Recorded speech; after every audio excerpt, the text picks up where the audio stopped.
السلام عليكم ورحمة الله وبركاته. نحمده ونصلي على رسوله الكريم.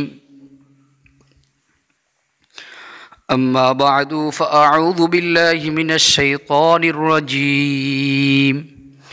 بسم الله الرحمن الرحيم. ولله الأسماء الحسنى فادعوه بها صدق الله المولانا العظيم. সম্মানিত দিনী ভাই ও বোনেরা, তো আপনারা সকলেই কেমন আছেন? আশা করি আল্লাহ সুবহানাহু ওয়া তাআলার রহমতে সকলেই ভালো আছেন। আমিও আল্লাহ সুবহানাহু ওয়া তাআলার রহমতে খুবই ভালো আছি, আলহামদুলিল্লাহ। সম্মানিত দিনী ভাই ও বোনেরা, তো আজকে আপনাদের মাঝে একটি আমল নিয়ে আসলাম। আমলের বিষয়টি হইতেছে আল্লাহ তাআলা গুণবাচক নামের আমল। আমরা সকলেই জানি যে আল্লাহ তাআলার অনেকগুলো গুণবাচক নাম আছে। হাদিসের মধ্যে আসছে 99টি নাম আল্লাহ তাআলার গুণবাচক নাম আছে। এই 99টি নাম থেকে আল্লাহ তাআলার একটি নাম হইতেছে ইয়া মুতাকাব্বিরু। ইয়া মুতাকাব্বিরু, এটা আল্লাহ তাআলার একটি গুণবাচক নাম। তো আজকে আলোচনা করব ইয়া মুতাকাব্বিরু নামের আমল করিলে কি কি উপকারিতা আছে, কি কি ফায়দা আছে। প্রথমে আমরা জেনে নিই ইয়া মুতাকাব্বিরু এর অর্থ কি। ইয়া মুতাকাব্বিরু এর অর্থ হইতেছে হে মহা গর্বিত। ইয়া মুতাকাব্বিরু অর্থ হে মহা গর্বিত।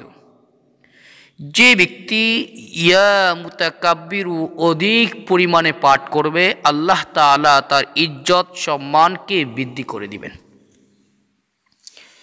কেউ যদি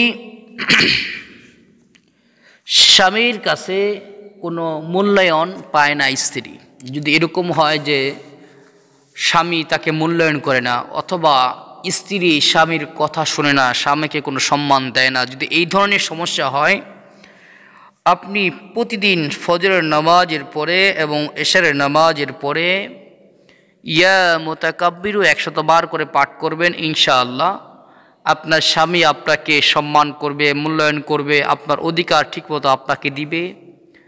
যদি আপনি স্বামী হয়ে থাকেন, আপনার স্ত্রী আপনাকে সম্মান করবে, মানবে, সব কিছু সুন্দরভাবে ঠিক হয়ে যাবে ইনশাআল্লাহ। 2 নম্বর, কেউ যদি কোনো স্বামী যদি বা স্বামী স্ত্রী সহবাসে পূর্বে উভয়ে যদি ইয়া মুতাকাব্বিরু 10 বার এই আল্লাহ তাআলার নামটি পাঠ করে নেয়, তাহলে তাদের সহবাসের মাধ্যমে যে সন্তান গর্ভে আসবে, ইনশাআল্লাহ এই সন্তানটি নেককার হবে। 3 নম্বর, যারা স্বপ্নে ভয় পায়, স্বপ্নে ঘুমের অবস্থায় ভয় পায়, কেউ যদি ঘুমানোর পূর্বে ইয়া মুতাকাব্বিরু আল্লাহ তাআলার এই নামটি 21 বার পাঠ করে ঘুমায়, সে ব্যক্তি কোনো ভয়ঙ্কর স্বপ্নে ঘুমের মধ্যে দেখবে না এবং কোনো প্রকার ভয়ও পাবে না। যদি জিনের আসর থেকে থাকে, ঘুমের মধ্যে জিন কোনো প্রকার তাকে ডিস্টার্ব করবে না ইনশাআল্লাহ। এটা অত্যাধিক কার্যকারী এবং পরীক্ষিত একটি আমল। আল্লাহ তাআলা আমাদেরকে এরকম দামি আমল করার তৌফিক দান করুন, আমিন। আসসালামু আলাইকুম ওয়া রাহমাতুল্লাহি ওয়া বারাকাতুহু।